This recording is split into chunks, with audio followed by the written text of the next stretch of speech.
ज्यादा सीधे मत बनो, सीधे पेट जो हुई जल्दी काट लिए जाते हैं। आज की कहानी के माध्यम से आपको कुछ ऐसे तरीके पता चलेंगे जिनसे आप धोखा खाने से खुद को बचा सकते हैं।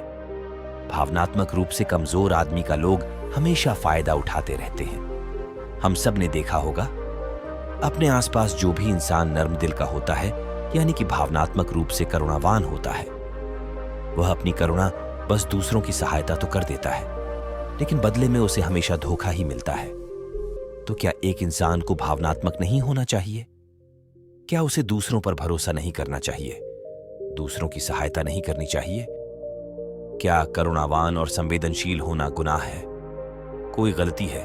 पाया तो यह जाता है कि कोई संवेदनशील आदमी दिल का अच्छा होता है, दूसरों की सहायता करता है, दूसरों का ख्याल रखता है, दूसरों से प्रेम करता है।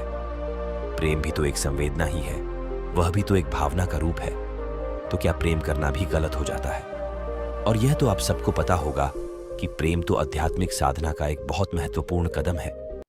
तो किस प्रकार एक इंसान समाज में संवेदनशील, करुणावान और दयालु यानी कि एक अच्छा आदमी बनकर रह सकता है, ताकि लोग उसका फायदा भी ना उठा पाए और वह अपने मन की अच्छाई, अपने मन की कोमलता, करुणा सब कुछ बरकरार भी रख सके। एक बार एक युवा लड़का जंगल के पेड़ों पर मुक्के मार रहा था। वह बड़े जोर जोर से मुक्के मार रहा था।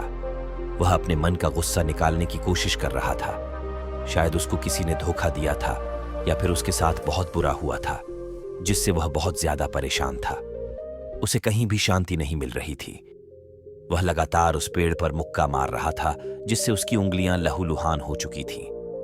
तो हमें यह ख्याल रखना चाहिए कि सामने वाला वापस कभी भविष्य में हमारी सहायता करने योग्य है कि नहीं है। अगर किसी को पैसा उधार दे रहे हो तो यह समझो कि उसके पास आय का कोई साधन है कि नहीं है। कल भविष्य में वह तुम्हें वापस कर पाएगा कि नहीं कर पाएगा। अगर वह नहीं करेगा तो तुम्हें तकलीफ होगी, तुम्हें दुख होगा। ऐसे तो इंसान करुणावश भिखारियों को भी भीख देता है, लेकिन वह गलत नहीं है, क्योंकि जो भी पैसा आपने सामने वाले को दिया है उससे आपके ऊपर कोई ज्यादा प्रभाव नहीं पड़ेगा।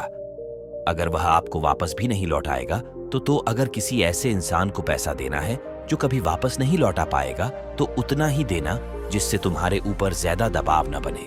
अगर वो वापस भी न लौटाए तो तुम्हें ज्यादा दुख न पहुंचे। अब तक वो दोनों झरने पर पहुंच चुके थे।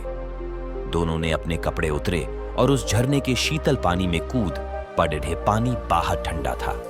उन दोनों की सारी थकन, सारी उदासी पल भर में ही दूर हो गई। स्नान कर लेने के बाद दोनों एक पेड़ के नीचे उस झरने के सामने बैठकर बातें करने लगे। भिक्षु ने उसे आगे समझाते हुए कहा कि शुरुआत में लोगों को नजरअंदाज करना सीखो। जब तुम किसी को शुरुआत में नजरअंदाज करते हो